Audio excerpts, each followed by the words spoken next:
Hi, my name is Grace Shalom Hopkins and welcome to another episode of Spin Weekly. Today we are talking about the Barley hat by Tin Can Knits. When I said so far I've only knit with Tin Can Knits, I wasn't kidding. The Barley hat is one of their simple collections, so it's a free pattern. I use the Stroll yarn from Knit Picks, and I don't remember, it's one of the Heathers, it's like Baltic Heather or something, but I left the exact links to both the pattern and the yarn that I use down below. It's a super wash yarn, it's very soft, and the pattern is super informative. There's tutorials for every step of the way. I like how easy to read it is. It's visually beautiful. They put spaces in all the right places. Sometimes you get knitting patterns and it's like, this is a chunk of text. There's no visual jump. I don't even know what I'm doing with my life. This is just intimidating to look at. Tin Can Knits does not do that. They are pretty and easy to follow. The actual reading part, forget the pattern, but the actual reading of the pattern is easy to do. And that's a big deal for me as both a visual learner and a dyslexic person. So I really recommend their patterns. Their simple collection is designed to take you from like zero to knitting hero up to a sweater. So that's awesome. My only complaint is they're all named after gluten things that ironically I'm highly allergic to. So I did have quite the snicker as I knit a Barley hat, whereas barley is the only thing so far that I know that actually causes my throat to close. So that was funny. And they have like a wheat sweater or a flax sweater. Flax I'm not allergic to. But anyway, I found it comical that their simple collection is named after things I'm violently allergic to. As far as the actual pattern, I used the surprisingly stretchy bind off. I will link the tutorial that I followed down below, and it is indeed surprisingly stretchy. I liked how it interlocked with the ribbing, so there was ribbing all the way to the bind off. It was easy to do, not difficult to get in the round. I like how you knit a couple of rows of the ribbing first before you joined it in the round. That was brilliant. Definitely doing that again. In fact, I have mittens on my needles right now, and that's what I'm doing. So highly recommend that. Super helpful for joining in the round. I think I'll do that for all of my joining in the round if it's possible for the pattern, because it makes it almost impossible to twist your cast on, which is handy, especially when you're using some of the oddball cast ons that aren't like I knit and then I put it on the other needle and it looks very neat and I know exactly which way's up. This particular bind on was like, this is a mass of tangly yarn that I'm not even sure which way is up. Definitely would be asking for trouble to do that without knitting a couple of rounds first. So that's my thoughts there. The other thing that I did that was a little funky is I accidentally inverted the stockinette and the garter stitch part, so the majority of the hat is garter instead of stockinette, which leads to my next sort of observation. I want to be more careful about the kinds of increases and decreases I use.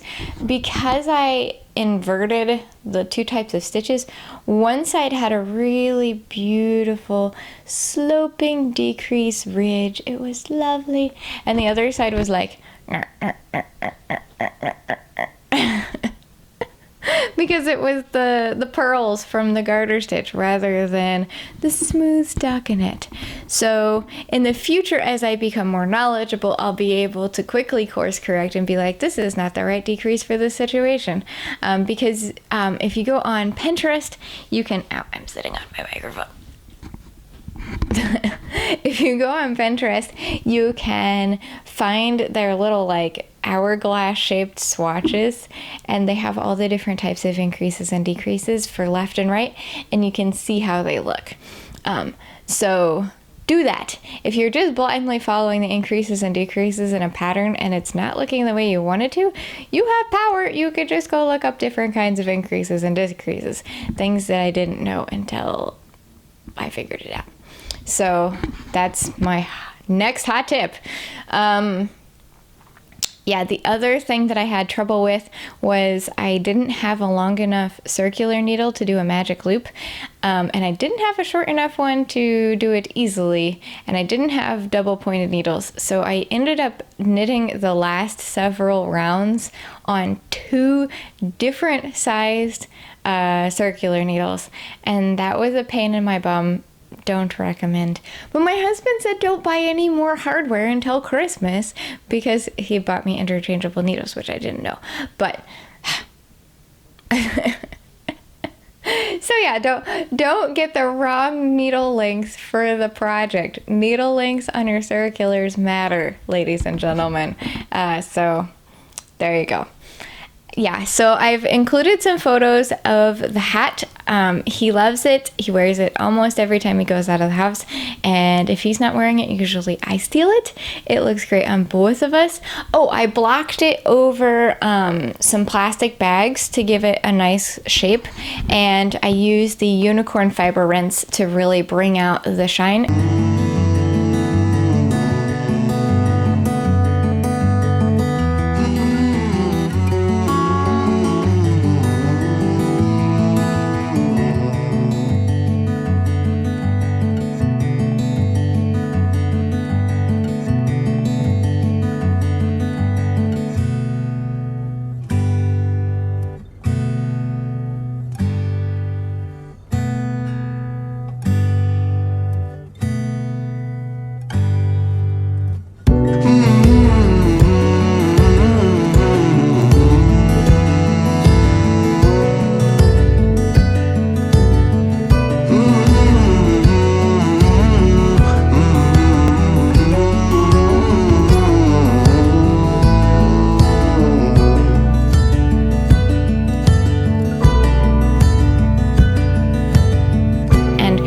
My gosh, does knitting really transform when you block it? It's amazing. The stitches just blossom into the most beautiful version of themselves. So if your knitting is struggling from like low self-esteem, or maybe it needs a detox in its life, seriously, try blocking. I thought it was weird sounding. Like, how is making this thing wet like a wet sheep and then stretching it out gonna be that great? I can see for shape purposes, it's that great. Don't argue. Just do the thing. Yeah. Lots of these things involve just like doing what you're supposed to be doing, but also don't do what you're told and do your own research instead. That's kind of my philosophy with creating. Shut up and do what they tell you, but also shut up and don't tell me what to do. That's my personality in a nutshell. So, as per usual, thank you to our Patreon patrons. You guys make every single video possible. Seriously, without you, not only would I not be able to pay my grocery bill, I would also not be able to pay for the materials for most of these videos. So I really appreciate that. You guys are awesome.